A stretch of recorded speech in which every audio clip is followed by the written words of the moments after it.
Ito, Rumaragasa. Grabe. Bro, ito kasi basta pinakita nilang suporta, di ba? Ang mahalaga kasi doon. Ito guys, ang ating mga magigiting na police woman, oh. Yung mga makikising at magandang kapulisan. Oo, maganda. Namagitan naman sila mga kapal para iwas gulo. Isang truck na pulis ang pinabantay dito guys, no, sa Senado. Yan ako, oh. Yan. Kita tayo sa ano. Ito na, grabe na itits. Truck na pulis na ito. Oh. Habang nag-live tayo, nagkape tayo guys, ano. Kagising lang natin.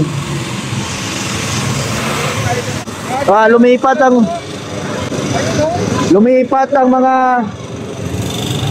Oh, dito na pala. Dito na. Yun pala si Romero. Sumakay doon. Bakit ka sumakay dyan? Ha?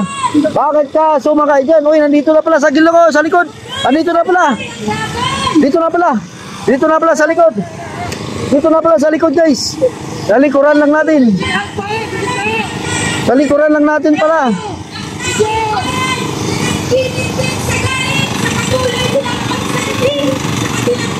Dito na pala. Dito na.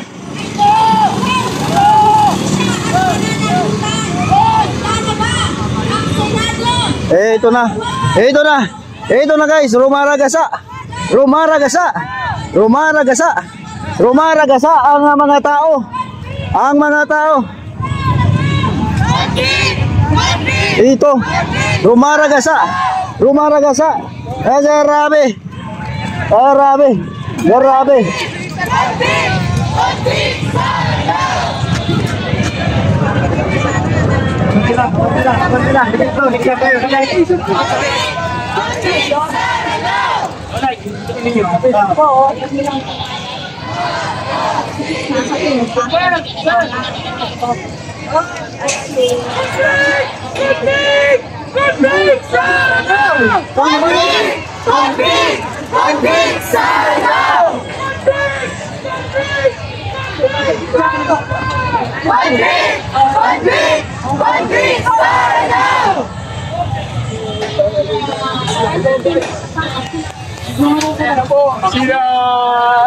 Buti na ako. Si Totski kayo nasaan?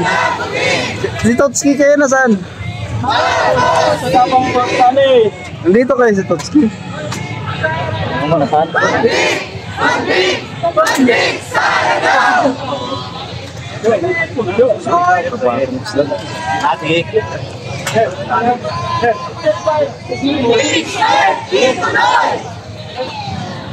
Ayun na po, ang mga kababayan natin galit na ito nga po sa pamumunan ni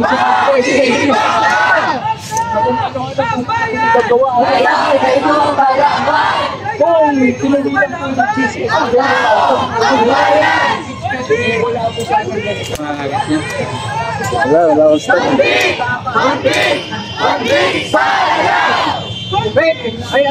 Tawagan ko sana si Totski para makapunta rin. Saan kayo, sir? Ewan ko sa akin. Kapit na kapit.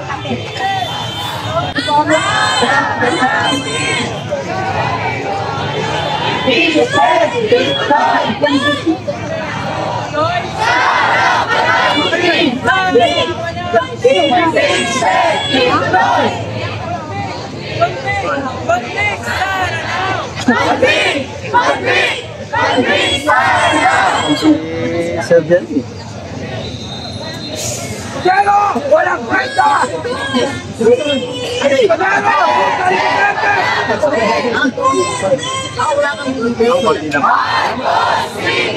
Ang bayan! Ngayon ay lumalaban! Ang tao! Ang bayan! Makibakan! Huwag takot! Makibakan! Convict sa Danao! Convict sa Danao! Convict sa Danao! Bilisan sa impeachment ituloy sa harapan natin. Impeachment ituloy. Impeachment ituloy sa harapan natin. Impeachment ituloy. Convict Sara now. Convict Sara now. Impeachment ituloy sa harapan natin. Impeachment ituloy. Convict Sara now. Convict Sara now. Convict Sara now.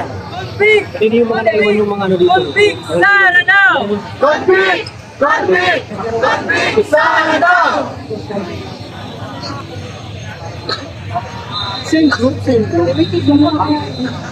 Bakit ba ka?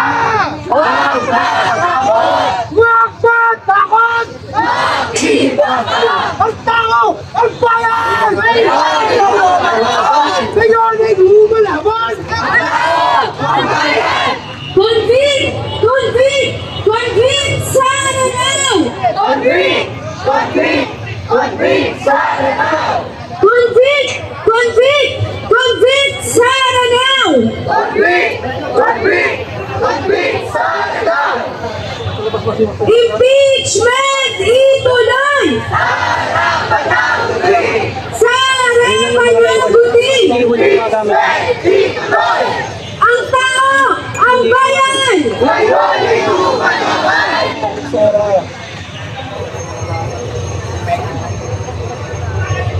Ang tao! Ang bayan! Tuloy-tuloy ang laban! Impeachment ituloy! Sa harapan natin! Convict Sara now!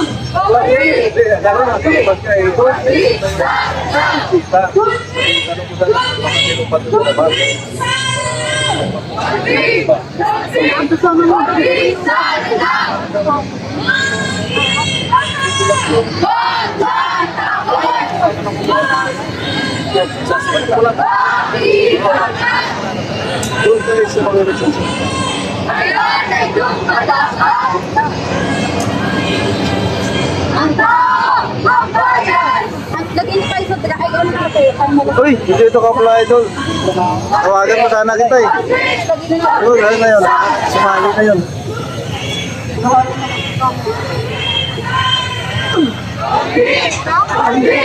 Convict Sara now! Duterte panagutin! Marcos President! Ngayong araw, nasa harap ng tarang tangan ng Senado, ang taong bayan, para minihistro ang ating panawagan na ituloy na ang matagal ng dinidiling na impeachment trial ng mahirap, magnanakaw at sinungaling na Vice-Presidente ng Pilipinas na si Sara Duterte. Hindi tayo papayag na ngayong araw sa gagawing pagpupulong ng Senado ay sila-sila lang ang magdedesisyon para sa pananagutan at hustisya na matagal nang hinihingi ng sambayanang Pilipino. Para sa ating unang tagapagsalita, Okay guys, like pa more tayo dyan. Like pa more. Ng bayan. Convict Sara now! Convict Sara now! Impeachment ituloy! Sara panagutin! Mga kababayan, ilang minuto mula ngayon magsisimula ang session ng Senate. At ano ang ating mensahe sa mga senador? Sa ating mga senador na boboto mamaya sa impeachment, ang ating mensahe sa inyo, mahiya naman kayo! Sabay-sabay tayo mga kasama. Mahiya naman kayo! Sa ating mga senador, mahiya kayo sa taong bayan kung kayo ay magbobotohan para ibasura ang impeachment. Mahiya kayo sa mga Pilipino na nagbabayad ng buwis, sa mga manggagawa, sa mga magsasaka, sa mga maralita. Mahiya kayo sa taong bayan kung ang una niyong gagawin sa pagbubukas ng Kongreso ay para ibasura ang impeachment. Buti sana kung ang pagbobotohan niyo mamaya ay para sa dagdag na sahod, para dagdagan ang budget para sa ayuda at serbisyong panlipunan. Pero ano ang unang pagbobotohan ng mga senador? Protektahan si Sara Duterte. Itong mga senador, ito napakaraming kontrata ng mga politiko sa pamahalaan. Lahat yan, walang silbing mga pahayag. Kung papayagan nyo lang na dapat ang mga senador tumindig para sa katotohanan at katarungan. Ang dapat bigyan ng mas mabigat na timbang ang tunay na usapin. At ano po ang tunay na usapin dito? Ang tunay na issue dito, si Sara Duterte gumastos ng 125 million pesos in 11 days. Ang kanyang confidential funds, 600 million pesos. Huwag niyong sabihin na ito ay hindi issue ng mga karaniwang tao. Dahil ang pera na yan, dapat sana nagamit para sa ating mga eskwelahan, sa ating mga ospital, sa ating mga pabrika, at sa ating mga pamayanan. Subalit ang pera na yan ay binulsa lamang ng mga tulad ni Sara Duterte. Kaya kung ang mga senador ay para sa katotohanan at katarungan, dapat hindi ibasura ang impeachment. Dapat tumindig ang mga mambabatas na habulin itong desisyon ng Korte Suprema at igiit na kailangang sundin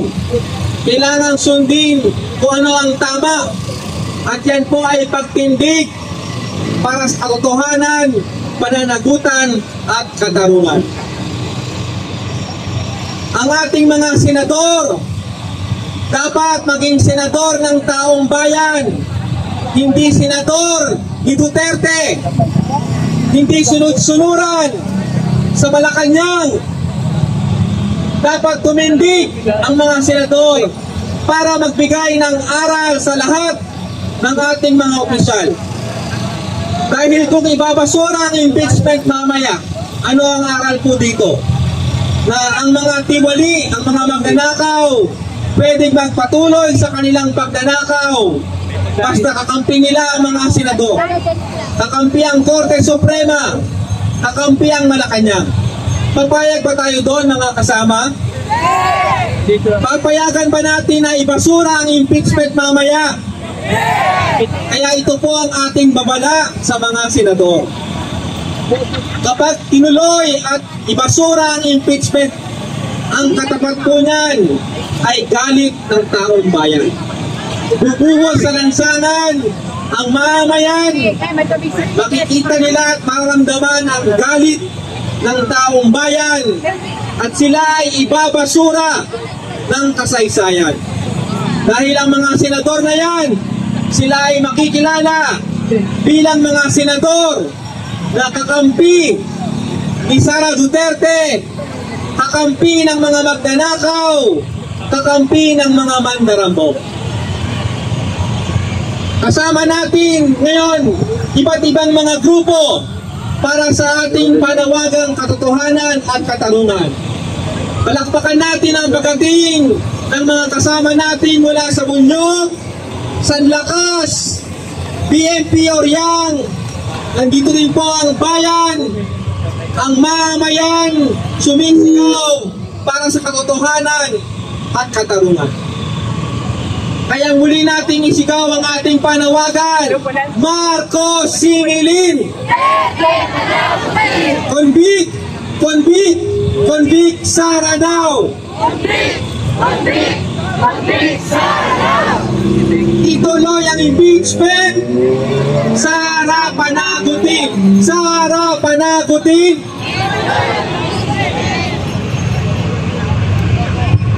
Maraming salamat kay Mong Palatino mula sa bayan. Malinaw ang tindig ng taong bayan na long overdue na ang impeachment case laban sa ating Vice Presidente na si Sara. Convict! Convict! Convict Sara now! Marcos Singilin! Duterte panagutin! Duterte panagutin! Marcos Singilin! Sara litisin! Convict Sara now! Mga tuwiran, mga kasama, ang ating panawagan na dapat litisin si Vice President Sara Duterte. Malinaw na mayroon tayong mga tuwiran at iligan na batayan dahil malinaw na si Bibi Sara ay nagtaksil sa taong bayan sa Article 2 ng aking sariling batas. Ipinagkatiwala sa kanya ng taong bayan ang opisina at ang pinakamalaki na pagtitiwala ay sa usapin ng confidential fund. Pero sinira niya ang tiwala na ito. Bumabagsak sa mga tuntunin sa batas na kung saan, kung paano gagamitin ang masok ang confidential fund. 612.5 million na confidential fund ang kanyang hindi nagpaliwanag at mismo sa kanilang ahensya ng national gobyerno ng Commission on Audit sinasabi na dapat may paliwanag ni Sara Duterte ang kanyang ginagawa sa taong bayan. Lalong-lalo ang 125 million na ginastos lamang sa loob ng nag-iisang araw. Ang 612.5 million ay napakahalaga sa ating lahat. Lalo sa aming mga maispa na ngayon ay tumatanas sa matinding kahirapan, bunga ng mga sagot-sagot problema na ang may katagawan ay mga natirang kapisyon hanggang sa kasalukuyan. Lupot ang aming mga komunidad. Walang tulong mula sa gobyerno habang may daanan. Atras tayo. nagkakalakaw sa kawalang bayan. Ang nakakalungkot, nagsasabwatan ang Senado, si Bongbong Marcos, ang Supreme Court para iligtas itong si Sara Duterte. Natatandaan po ba natin noong SONA, sabi ni BBM, hindi niya pagliligtasin ang mga tiwali bagamat pangunahin ng tinukay DPWH sa flood control. Pero eto, kitang-kita natin na bawang kasinungalingan lamang ang kanyang sinasabi sa kanyang SONA dahil ang tiwali ng mismo sa Malacanang si Sara Duterte ay wala siyang plano para doon sa kanyang kaso. Sa mga nagpapalitas sila sinasabi, wala sa Senado, napakamaraming media, sektor ng mga kabataan, at kasama yung bunyog, pagkakaisa. Marami rin na pagbantay ng hindi nag-iyak sa kanyang alumakin sa UP. Hindi ba? marami Sa senador, kami mga maayos na, tumitindig para sa bayan pag tuloy ang impeachment ni Sara Duterte. Ngayon na, yan po ang panawagan natin. Sinasabi natin, ang gusto daw ng impeachment ay orderin kay Sara Duterte. Natural, pagdalaki natin yun, dahil ang kahulugan doon, galing tayo sa pagdanakaw. At ang ayaw ng Ma'am Ruth, salamat sa iyo dyan. sa pagdanakaw, at malaki pa yan, kundi mismo ang reaksyonaring gobyerno, si Bongbong Marcos at si Chis Escudero. Ano ba ito si Chis? Parang palamangan ko sa Senado ngayon. Yung palaman po, hindi mo itong klase palaman. Sis. Disco. Kasi si Tis, kaso, mismo, hindi na ng gobyerno. Alam mo ba, ang sakit ang ginagawa niya, may yan naman sa asawa niya, may ibang lista. Hindi gagawa niya pa, ako mahalin, sa gano'n, hindi may paliwanag. Ang sakit sa taong bayan ang ginagawa niya, siguro, hindi ako nakikita, sa ngayon. It's hurt, you know. Ang sakit. Itong si Printer, ang kapal ng mukha. Ginagamit yung technicality.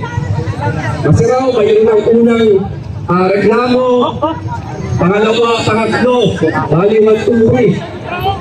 Biyawat tupi tayo ng Supreme Court.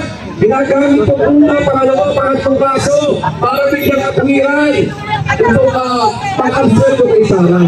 Pero siya may sa amin sa mga komplena, malinaw na hindi ito ang tinugnan. Yung pag-apat, nagkaroon ng pagtugon. Sabihin, doon pa lang nag-proceed, doon pa lang nag-proceeding. Dapat, doon pa lang magkakaw. Parang kung sa sinasabi, 1 year on.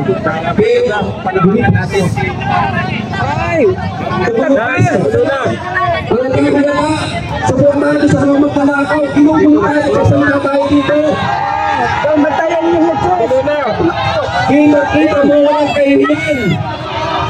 Alam niyo po ba, talaga naman mga kapapulis, ang training niyan, tinatanggal ng kahiyan, pinakalisan, hindi kasi ngunit ang pagkatao, tinatanggal dyan. Paano kapag ka, ng mga mamamayan, ng mga bayan, na nanawakan para sa pagkakira, hindi sa kapatitina, at kinakailangan ng reaksyonan, Ito, nagsigawan na guys, nagsigawan na. Itiisin! Kanya wala lang sa kanila. Kasi makakasabot ang mga magnanakaw. Balik tayo sa Supreme Court. Yung pang-apat, dapat doon pa lang magsisimula itong mag-count. Kaya, mga kababayan, malinaw, makatuwiran ang ating mga panawagan na dapat panagutin si Sara Duterte sa kanyang mga ninakaw sa kawan ng bayan. Malinaw sa... Nagsigawan na dito, nagsigawan. Nagsigawan.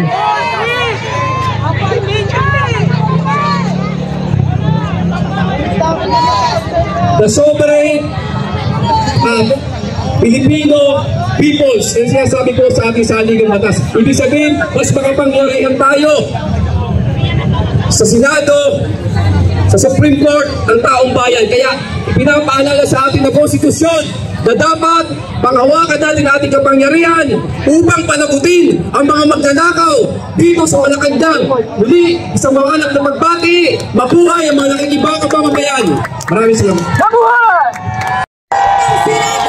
Wala silang dapat ikatapat kung hindi sila tunay na kakampi ng mga magnanakaw na kagaya ni Sara Duterte sa pamayagan ng taong bayan.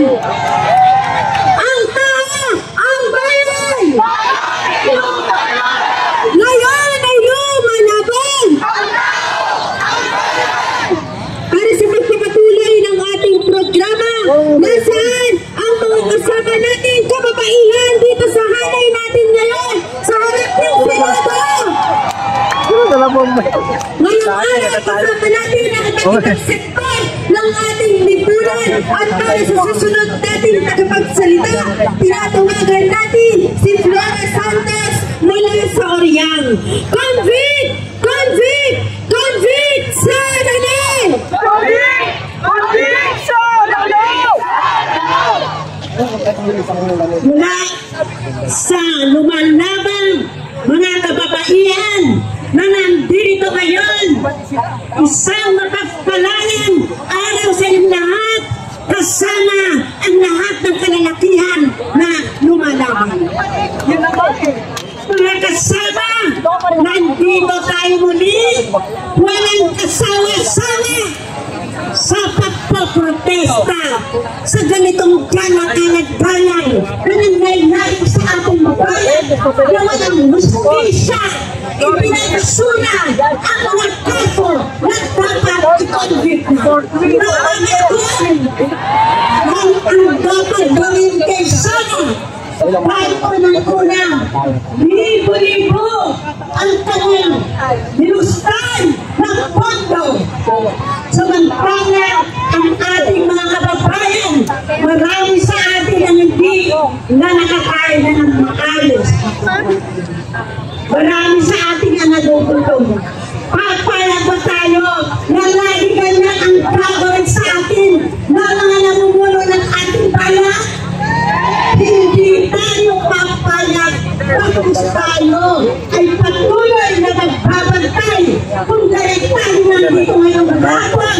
Papatayin natin ang Senado nito dahil ang balita natin ay gusto niyang ibasura at impeachment na yun. At papayag ba tayo? Hindi! Ang gusto natin ay dapat convict na si Sara at yan si Marcos na katulong niya at gagawin natin kay Marcos. Panaguntin natin si Marcos dahil nagtatay-tahimik lang siya. Hindi walang ginagawa. At si Duterte, anong gagawin natin sa kanya? So guys, may konting kumusyon dito. Kasi may ibang grupo nga pupunta din yata. Kaya mga kasama, hindi po tayo titigil. Hindi tayo magsasawang sumigaw ng ating mga kahilingan dahil tayo ay mas Lahat tayo dapat. Ito yung grupo din pala guys.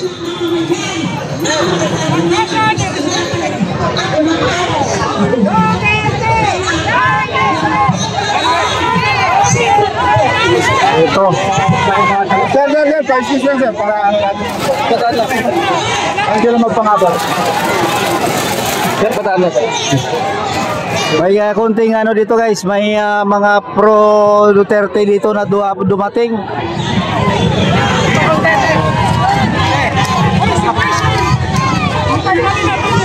Yun na. Ito na, saya na ito, masaya na ito.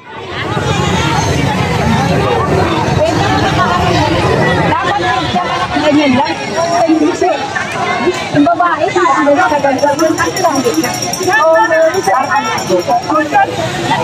Diba tapos na yung bilang, sila yung nito pwede.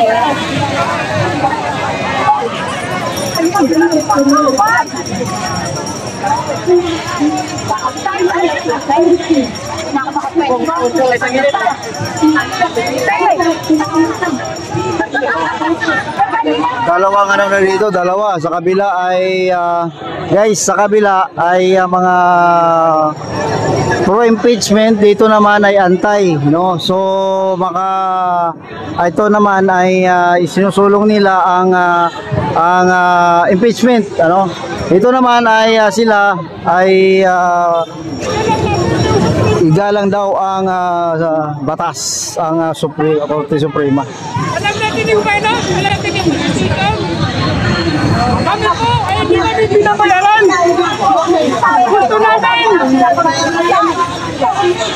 Gusto namin yung katotohanan. Gusto namin si Sara Duterte. Wala itong pag-asa ng Republika ng Pilipinas kung hindi si Sara Duterte.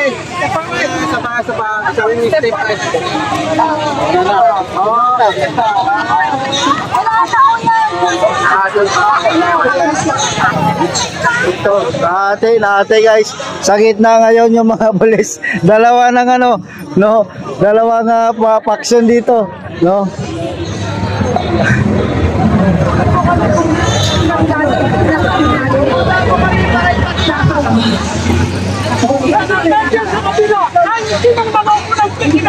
Nandiyan sila. Alam niya yun. Kami, gusto namin yung katotohanan. Gusto namin yung Constitution ng Pilipinas. Nandiyan ang sa pagmok. Bakit hindi mo nagkalaan?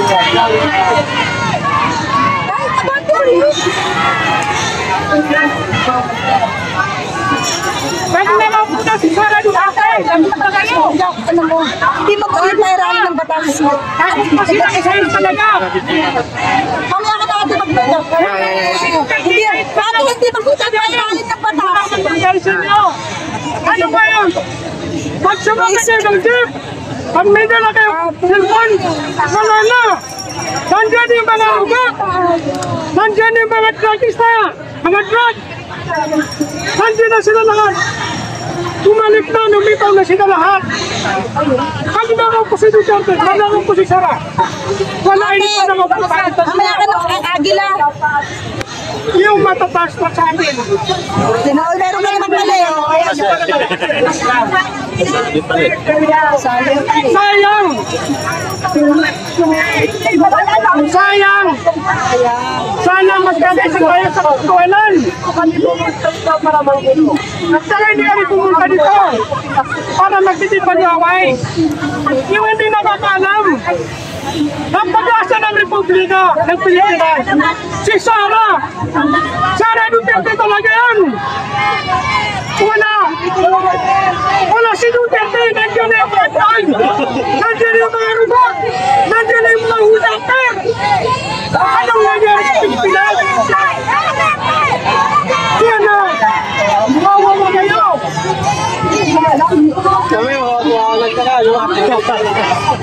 Si my day ka.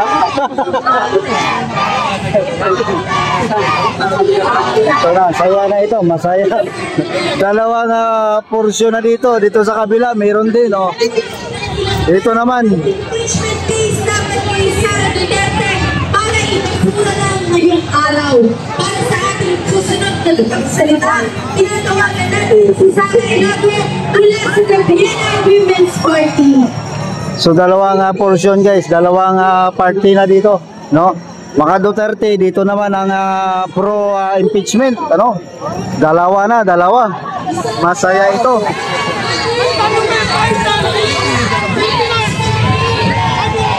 Parang may tulay na sa gitna, ano?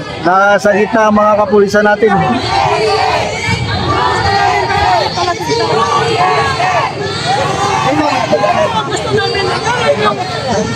Expectation natin. Bakit hindi sila i-respect pa rin Supreme Court?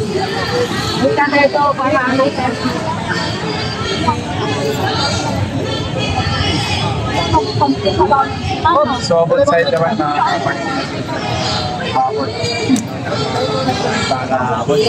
Ayan, ano? Alam din niya sa So dito naman tayo sa sa pro impeachment. Masaya na ito guys, pero mas marami itong pro impeachment, mas marami dito, no? Bakit pinapahirapan pa ang ating mga kababayan na tiyakin? Mas marami dito, mas marami dito. Ng mga pagdinig upang malaman natin ang mga katotohanan. Bakit kung sino pa ang nagbabantay sa mga pampublikong boto? Sila pa ang nakakaranas ng panunupil. Sila pa ang nakakaranas ng pananakot. Sila pa ang nakakaranas ng pagharang. Kaya nga naman mga kasama, ang ating panawagan, huwag niyong harangan ang aming mga panawagan. Hayaan natin na marinig nitong Senado ang malinaw na panawagan ng mamamayan na ituloy ang impeachment at tinakin ng mga pampublikong proseso para habulin ang mga korap ay gumagana. Ngunit ang katotohanan, mga kababayan, sa kasalukuyang sistema, talagang paluktot at bulok na bulok na hindi nagsisilbi sa interes ng mamamayang Pilipino. Katulad na lang nitong Senado, anong sinabi nila noong nakaraang Kongreso? Marami pa daw kasi uunahin na ibang mahahalaga